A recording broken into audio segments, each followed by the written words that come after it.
Shalom Aleichem, a paz seja convosco. É um prazer estar com você para mais esta lição da Escola Bíblica Dominical. Este é o projeto EBD Online, que visa alcançar a todos os amados irmãos do campo de Coxilha, abrangendo nossas congregações no município de Vila Lângaro, em São Miguel do Parador e também Arvinha. E assim nós expandimos até você o estudo da palavra de Deus, através aqui da internet, das plataformas disponíveis para a propagação da palavra de Deus. Sejam todos bem-vindos, então, a esse maravilhoso estudo. Glória a Deus. Hoje nós vamos estudar sobre o tema Elias e os profetas de Azerá, Aserá e Baal. Antes, aproveitando o ensejo para convidar você a cooperar conosco nesta obra de ampliação do templo da Assembleia de Deus em Coxilha, onde estamos trabalhando para o Senhor Jesus. Aqui está, eu diminuí a minha imagem para que você possa ter uma visão mais completa. Aqui está, então, a obra que estamos fazendo: ampliação do templo, salão social, tanque batismal, e também vestiário, cozinha, churrasqueira, salas para culto infantil.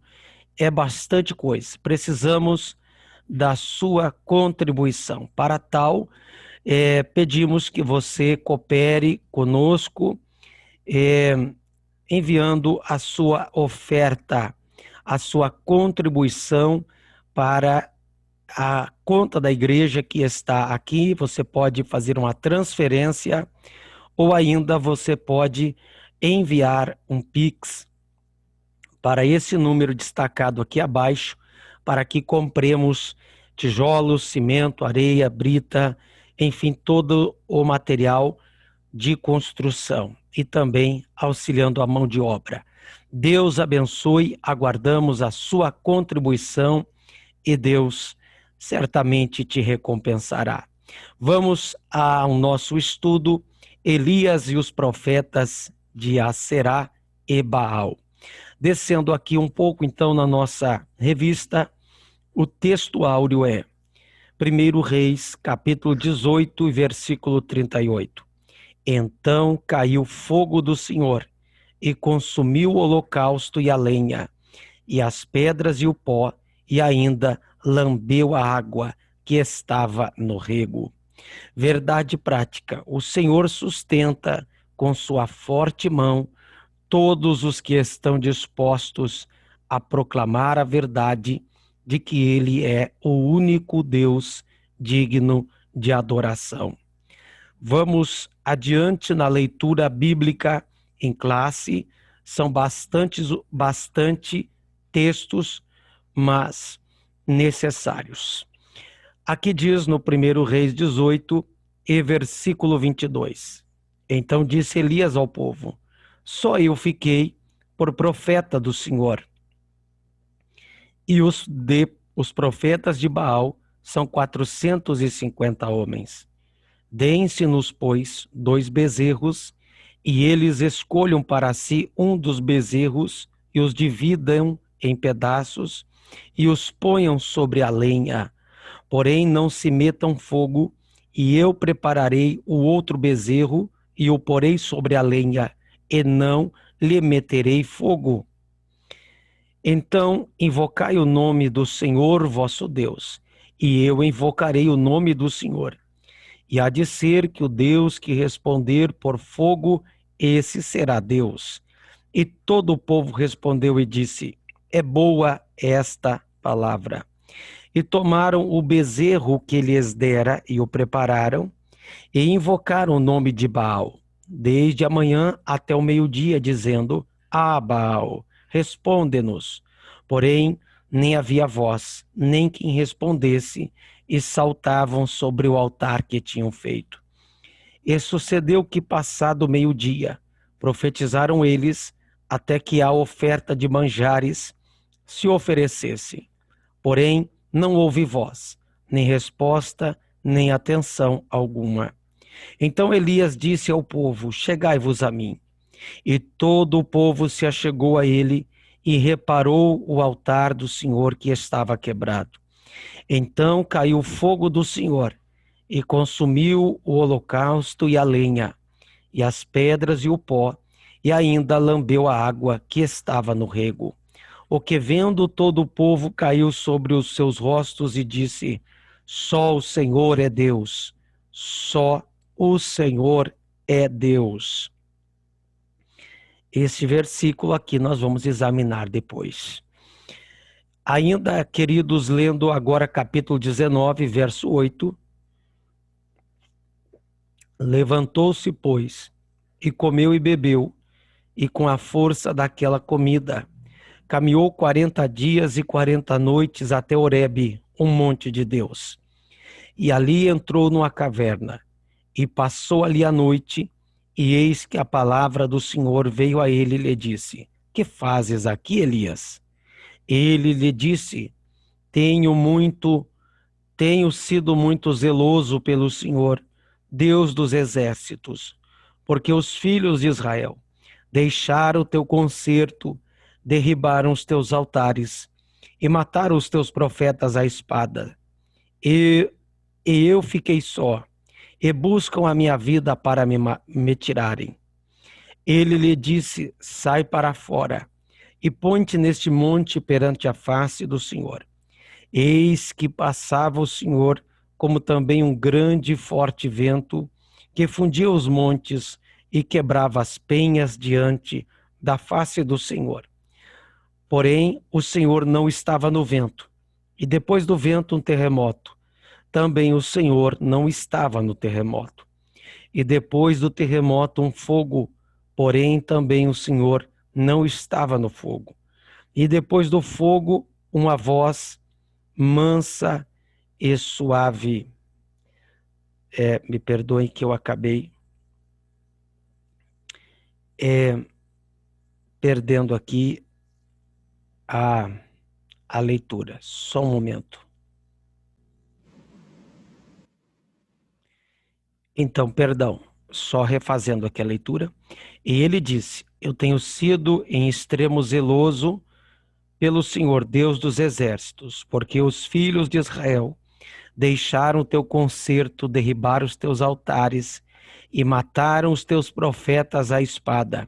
E eu fiquei só, e buscam a minha vida para me tirarem. Muito bem, vamos analisar agora o comentário desta lição. O profeta Elias é um dos mais relevantes personagens da Bíblia.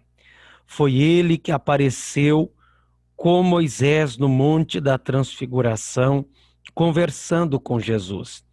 Este destacado profeta é, sem dúvida, um modelo de servo perseverante e fiel para todo cristão. Nesta lição, veremos como Elias desafiou corajosamente a idolatria em Israel, como orava de modo simples, mas cheio de confiança, e como, apesar de tudo o que fez, expôs sua humanidade ao cair em desânimo. Muito bem, aqui nós temos neste comentário Elias realmente um dos mais relevantes personagens da Bíblia. Elias é considerado no contexto judaico como o principal dos profetas. Não houve, segundo o judaísmo, um profeta como Elias, embora não fosse um profeta escritor. Não há um livro na Bíblia com o nome de livro do profeta Elias, como a de Samuel Isaías, Ezequiel, Jeremias e etc. Mas, no entanto, na cultura judaica, ele é de relevante importância, assim como Moisés está para a Torá, para o Pentateuco, Eliahu Hanavi. Elias, o profeta, está para o ministério profético, de grande protagonismo, homem usado por Deus, que desafiou os profetas de Baal, revoltou-se contra a idolatria que estava campeando, imperando sobre Israel, e Deus fora com ele. Acerca disso, vamos comentar aqui na sequência. O desafio do Monte Carmelo. O zelo de Elias o pôs diante de um confronto. Devido à apostasia do povo e à falta de liderança espiritual do rei Acabe e de outros que lhe antecederam, Elias, como alguém que conhece muito bem o Deus que serve, viu-se na condição de lançar um grande desafio diante de todos. Mandou chamar os profetas de Baal e lhes incitou, dizendo: o Deus que responder por fogo, esse será Deus. O profeta foi levado a fazer isso em função da pergunta sem resposta que lançou antes do confronto. Até quando cocheareis entre dois pensamentos? Se o Senhor é Deus, segui-o. E se Baal, segui-o. O povo não tinha resposta para essa pergunta, porque estava em dúvida sobre quem de fato era o verdadeiro Deus. Vamos analisar, queridos, esse texto que merece nosso destaque. Primeiro livro dos Reis, capítulo então de número 18, capítulo de número 18. Vou diminuir aqui para que tenhamos acesso melhor a essa passagem bíblica. Primeiro Reis, nós temos no capítulo 18, aqui. Aqui nós temos, versículo 38. Vatipol esh Adonai, vatohal et haolá, veet ha-etzim, veet ha-vanim, veet afar, veet ha-maim, asher bate alá liha. Ou seja, então caiu fogo, porque no versículo 24 ele havia dito: o Deus que responder por meio de fogo. A palavra esh é em hebraico a palavra fogo. O Deus que responder por meio de fogo. Esse é o que é Deus.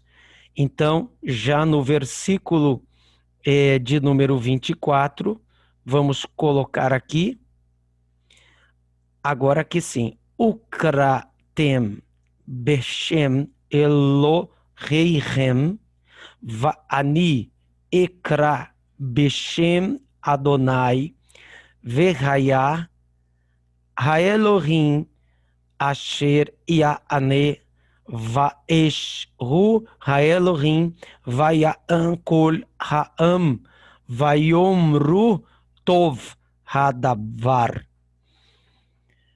Aqui diz, e chamai, né? Chamai vocês, Bechem, ou clamai, ou invocai, Bechem, o nome do Eloheihem, o nome do vosso Deus, Va'ani, e eu, Ekra, chamarei, invocarei, Bechem Yehová, Bechem Adonai, o nome do meu Deus, do Senhor. Verraiá, e há de ser, e acontecerá. Raé Elohim, o Deus Asher Iaane, que responder Beesh por meio de fogo, esse é o que será Deus. E eles disseram, Tov Hadavar, boa é esta palavra. O Deus que responder. Elias estava indignado porque o povo estava cocheando entre dois pensamentos. O povo estava dividido. Boa parte da população adorava ao Senhor Deus de Israel. Outro tanto estava dividido e servindo ao Deus de Jezabel e de Acabe, a saber, Baal. Então, muitos estavam divididos. Quem de fato é Deus? O Senhor Deus de Israel ou Deus Baal? Então sucedeu que Elias chamou esse povo para um confronto, chamou este povo para mostrar quem de fato era Deus. Hoje, não obstante, as pessoas também andam cocheando entre dois pensamentos. As pessoas estão divididas, as pessoas estão um tanto que, ora, como se diz o clichê, com um pé no mundo, outro na casa do Senhor. As pessoas, ora, estão servindo a Deus, ora, estão envolvidas com os prazeres desta vida. Agora, eu quero examinar com você este versículo 21. Vamos dar uma analisada. Eu gostei desta expressão, até quando cocheareis entre dois pensamentos. Vamos ver como o hebraico traz essa expressão. Aqui nós temos a palavra Vaigash Eliyahu El Kol Ha'am Vaiomer Ad Matai. Ad Matai, até quando? Ad Matai, ou seja, então Eliyahu El Kol Ha'am chegou a todo o povo e disse Ad Matai. Ad Matai em hebraico é até quando? Atem Posrim al-shite. Aqui al-shite é dois. Ha-seifim. Esse texto é o objeto da nossa investigação. Aqui nós temos até quando cocheareis. Esta palavra quer dizer saltareis. Eu sabia que isso aqui era interessante no hebraico. Até quando o hebraico está querendo dizer? Até quando saltareis?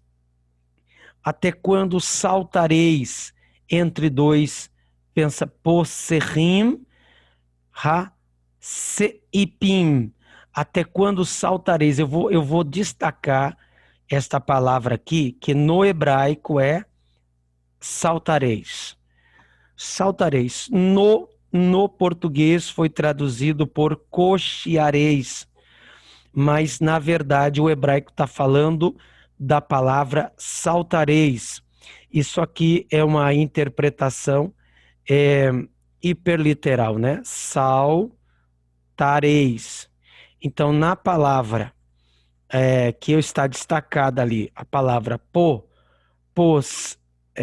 rim, nós temos a palavra saltareis. Isso é uma tradução ao pé da letra da palavra posrim al-shite, ou seja, até quando saltareis entre dois ha-seipim. Então, na palavra ha-seipim, nós temos a palavra opinião.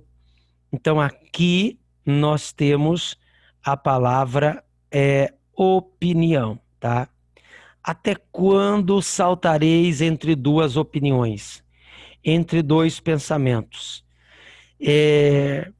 Por que o hebraico traz a palavra saltareis? Porque o povo estava pulando de galho em galho. Uma hora com o pé no culto a Baal, outra hora com o pé no culto ao Senhor. Então, o hebraico diz: até quando saltareis? Que o povo está saltando, não consegue firmar os seus pés em uma convicção. Até quando saltareis entre duas opiniões? É isso o que está o hebraico na sua tradução hiperliteral. Hoje em dia, não obstante, as pessoas estão saltando entre dois pensamentos. Ora, servindo ao Senhor, outro tanto, divididos em suas opiniões, servindo aos seus prazeres, aos prazeres desta vida. Não é diferente daqueles dias. O problema de não saber a quem adorar. Este triste dilema espiritual se faz presente todas as vezes que o povo de Deus se envolve com a idolatria, pois os que adoram ídolos não conseguem enxergar o verdadeiro amor e cuidado divinos, uma vez que, a respeito de terem todas as características de divindade, esses pretensos deuses, vamos aqui em cima, não passam de ilusão inventada pelo homem. Entretanto, mesmo sendo falsos, esses ídolos exercem muita força e influência sobre o coração do homem, tornando-o tão ignorante quanto eles próprios.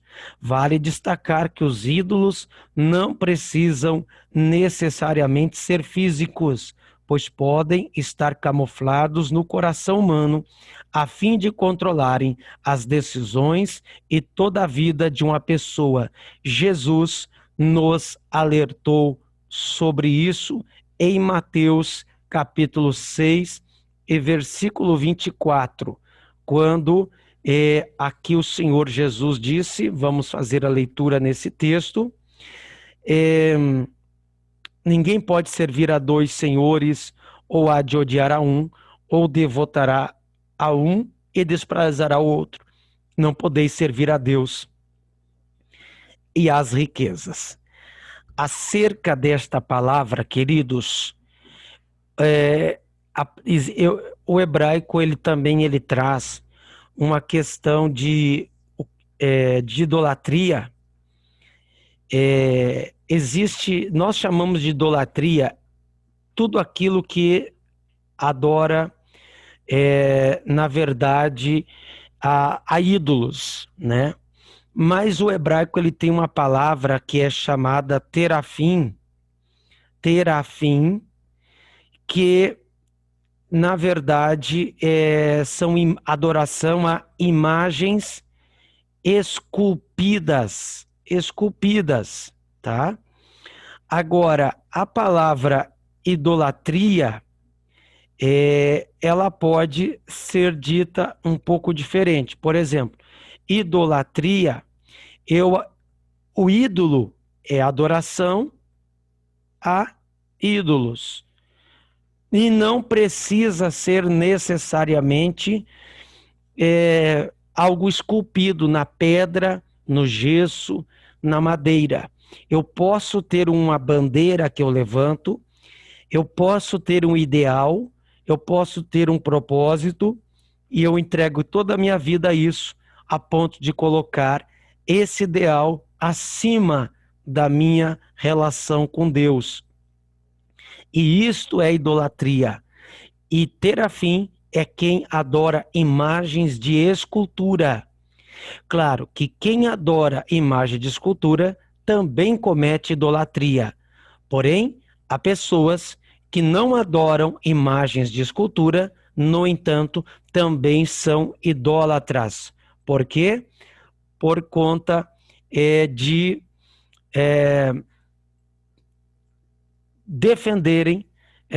determinadas coisas que estão acima do seu relacionamento com Deus. Isto é muito complicado.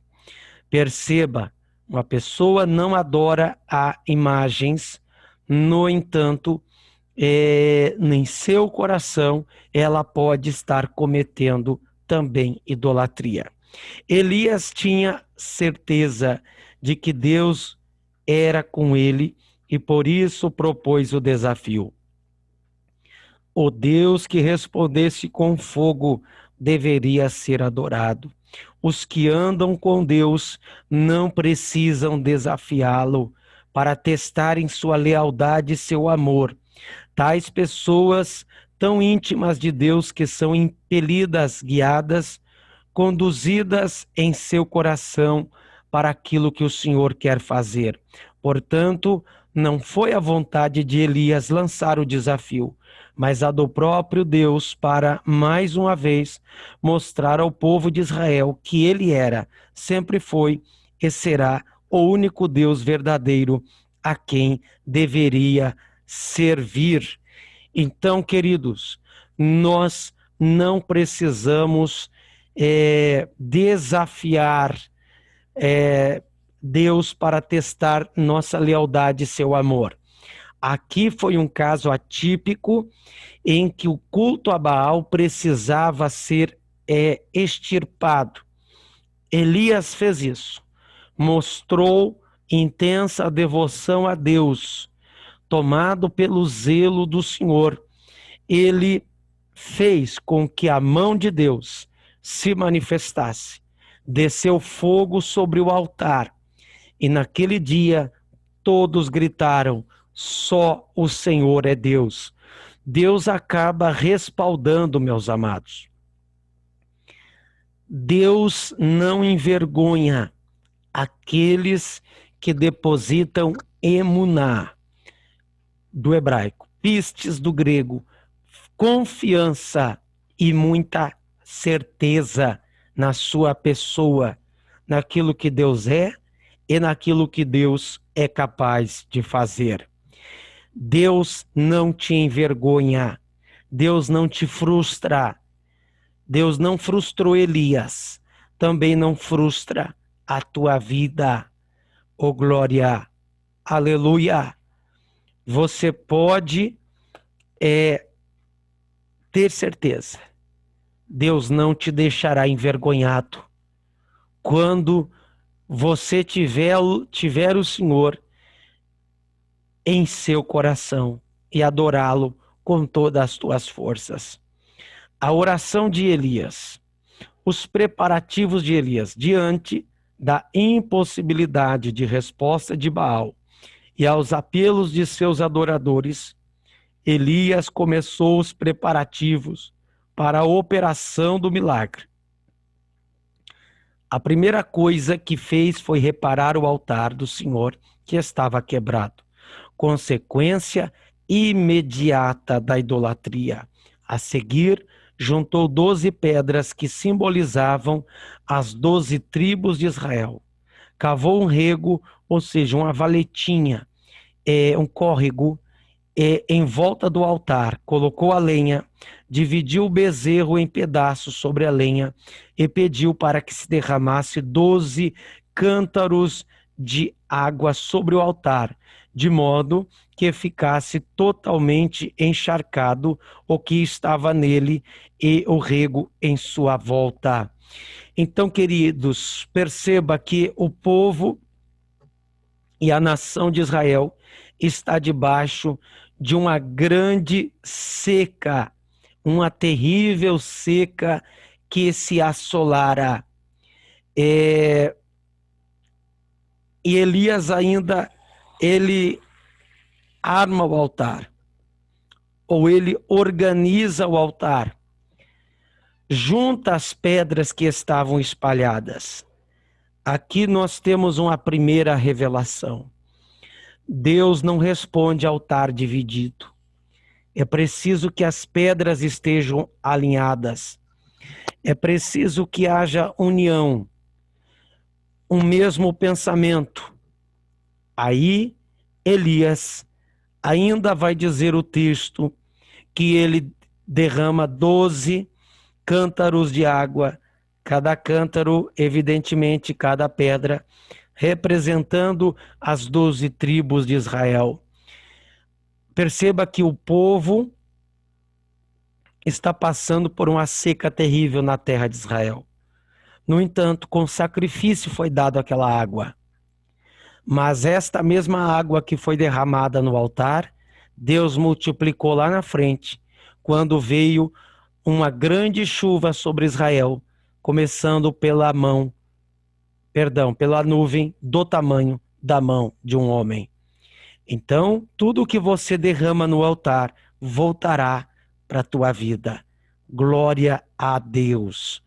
Quanto mais difícil for, mais fácil é para o nosso Deus. A lenha estava encharcada. É mais difícil de pegar fogo? É impossível. Mas é no impossível que Deus opera. Então, se você tem uma causa que tu julga impossível, para o teu Deus, para o nosso Deus, ela é fácil.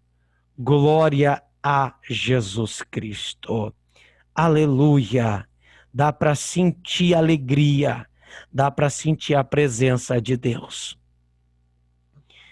Nos ajude nesta campanha da construção. Estamos ampliando o templo da Igreja Assembleia de Deus em Coxilha, onde estamos à frente daquele trabalho. Envia-nos um Pix, faça um voto com Deus, um propósito. Causa na justiça, doença, porta de emprego. Qual é a tua maior necessidade? Faça um propósito, faça um voto. Envia-nos uma oferta para a construção. Deus certamente estará te recompensando. Mande hoje mesmo. Aceite esse desafio, abra o seu coração, nos ajude para que a ampliação do templo aconteça e assim possamos fazer todas essas obras que estão aqui relatadas. Precisamos da sua ajuda. Deus estará te abençoando. Glória a Deus. Vamos seguir à frente aqui no nosso estudo. Glória a Deus. Uma oração confiante. A oração de Elias foi simples e curta, contrastando com as súplicas dos profetas de Baal. Ele queria mostrar que para Deus responder não são necessárias cerimônias especiais, sacrifícios ou mutilações. Basta o exercício da fé no verdadeiro Deus. É relevante ressaltar que o profeta Elias, em sua oração, declarou diante do povo que o Deus a quem ele orava era o mesmo Deus dos patriarcas Abraão, Isaque e Jacó, e que pelo fato de também ser um servo de Deus e estar cumprindo a vontade dele, tinha direito à manifestação divina como resposta. Nesta oração, o profeta expõe o verdadeiro motivo de ter erigido aquele altar e da necessidade de Deus responder com fogo, para que este povo conheça que tu, Senhor, és Deus e que tu fizeste tornar o seu coração para trás. Meu Deus do céu, vamos analisar esse texto, 1 Reis 18, 37. Olha que coisa linda. 1 Reis 18, 37.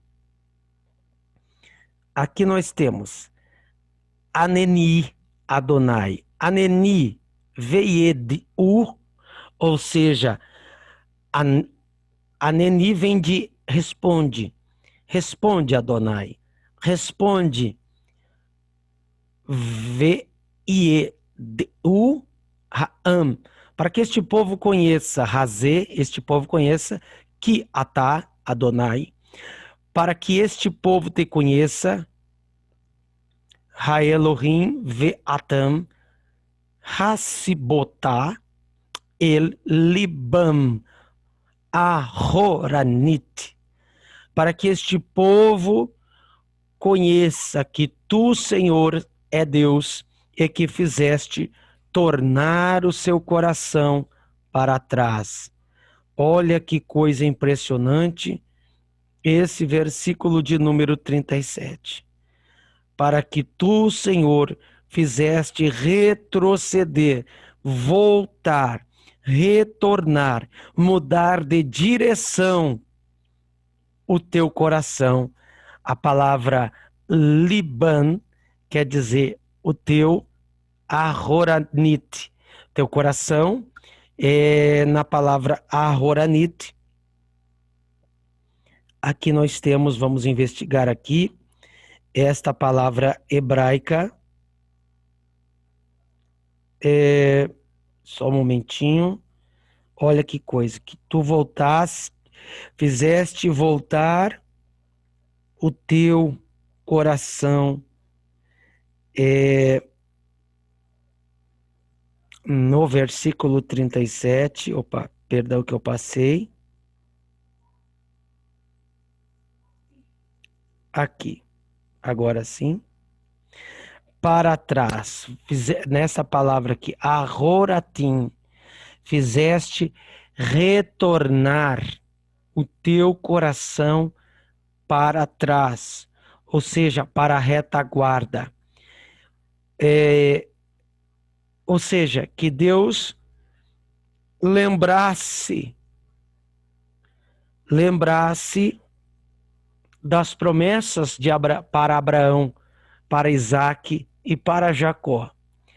E que Deus era possível de, mais uma vez, estender a sua mão sobre o seu povo.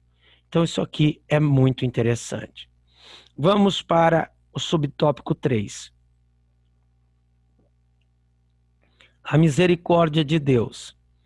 Na oração de Elias, está claro que o desejo de Deus era que seu povo se voltasse para ele através daquela demonstração de poder, a descida do povo que consumiu o holocausto, a lenha, as pedras, o pó, e ainda secou toda a água que estava ao redor do altar, é uma exata comprovação, não apenas de que ele é Deus e está acima de tudo e de todos, mas de que ele estava dando a Israel uma nova oportunidade de comunhão.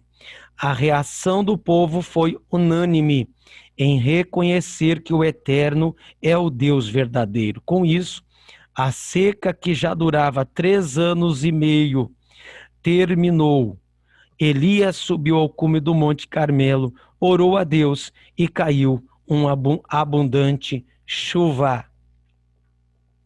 Glória a Jesus. Glória a Jesus. Versículo 39, eu quero examinar aqui com vocês.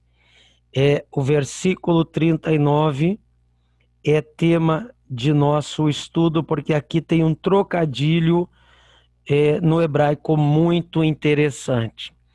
Vaiar kol ha'am vaipelu al peneihem vayomru Adonai hu ha'elohim Adonai hu ha'elohim. O que vendo vaiar kol ha'am, e o que vendo todo o povo, vai pelu, caíram al peneihem, sobre os seus rostos, sobre as suas faces, vai omiru Adonai, e disseram só Adonai, Hu, ele é Elohim, Adonai, ele é Elohim, só o Senhor é Deus, só o Senhor é Deus. É preciso que você entenda que a expressão só o Senhor é Deus é uma tradução do próprio nome de Elial, porque o nome de Elias, ele é Eu vou pegar aqui, ó. Eu vou pegar.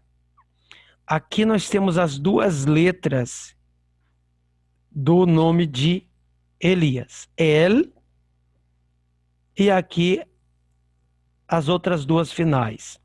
Então, Eliahu.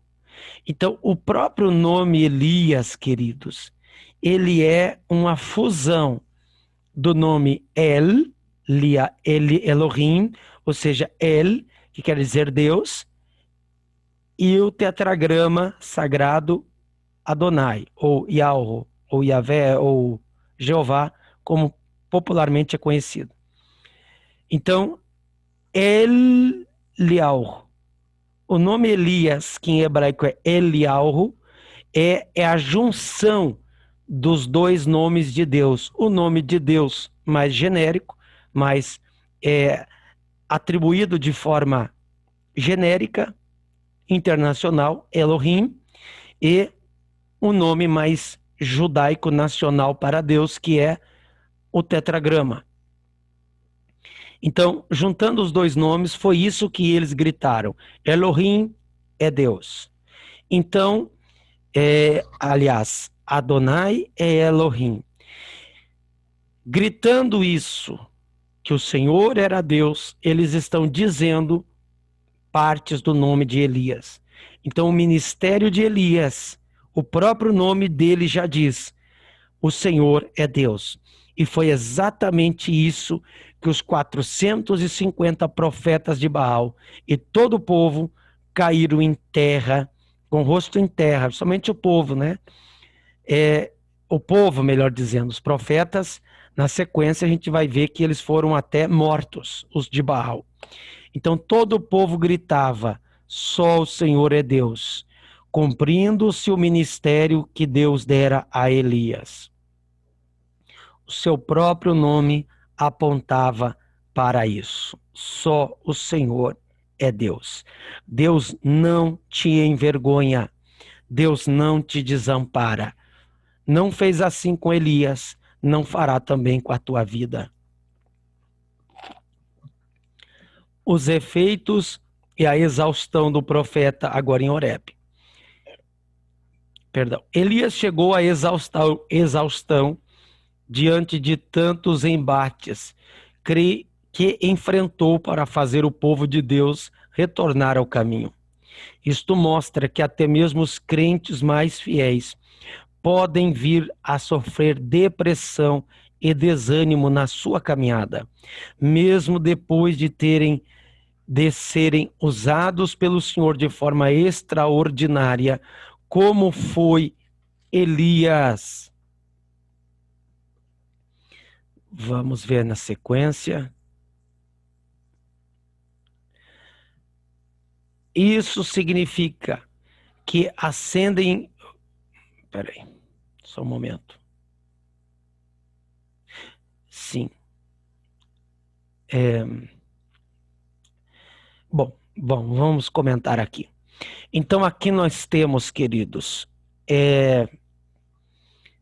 ninguém está livre de passar por um momento de depressão. Depressão não é uma coisa do inimigo, como muita gente acha. Não, não é. É verdade que uma pessoa em depressão, ela pode estar tão fragilizada emocionalmente, mentalmente, que isso pode abrir uma porta para o inimigo agir na sua vida, lamentavelmente. Mas a palavra depressão, ela é emprestada da geografia, quer dizer, um terreno baixo. É quando a pessoa está para baixo. Elias esteve assim, enfadado, cansado, esgotado, e chegou a pedir a Deus a sua morte, para que morresse. É verdade que há orações que a gente faz em momento de dor, de desespero, que Deus não leva em conta. Deus não matou Elias. Ao contrário, aquele que pediu para morrer foi arrebatado, ou melhor, transladado para o céu e não experimentou a morte. Então vejamos que ninguém está livre, então, de passar por uma situação de baixo autoestima, de baixo ânimo, de esgotamento mental, de cansaço, de estresse profundo. Cuide da sua saúde mental. Divirta-se, alegre-se, tudo com decência, com pudor, com zelo, mas cuide da sua saúde mental, porque o embate espiritual cansa. A batalha espiritual, ela nos desgasta. Precisamos recompor nossas energias para continuarmos lutando. Glória a Deus. Que Deus te livre e me livre. Que Deus nos ajude a vencer tudo isso. Vamos aqui dar sequência.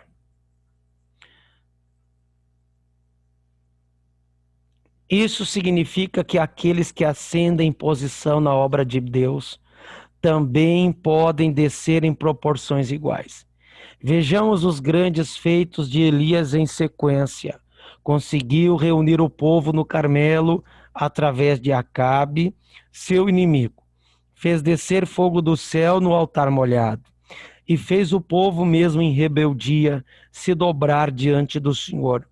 Eliminou cerca de 850 profetas de Baal e Aserá, que recebiam apoio do rei. Fez chover após grande período de seca, correu mais depressa que a carruagem de Acabe e foi sustentado por um anjo. Toda essa história de Elias, desceu fogo do céu, fez prodígios. Todavia, não esteve livre de passar por um momento de grande esgotamento. O pedido para morrer, a despeito das portentosas obras que fez, Elias foi terrivelmente perseguido e ameaçado por Jezabel, a rainha. A opressão foi tanta que o profeta, tomado de um sentimento de autopiedade, mesmo fugindo para não morrer, desejou a morte em seu íntimo. Por isso a Bíblia afirma que Elias era homem sujeito às mesmas paixões que nós, as mesmas fragilidades, mesmas fraquezas.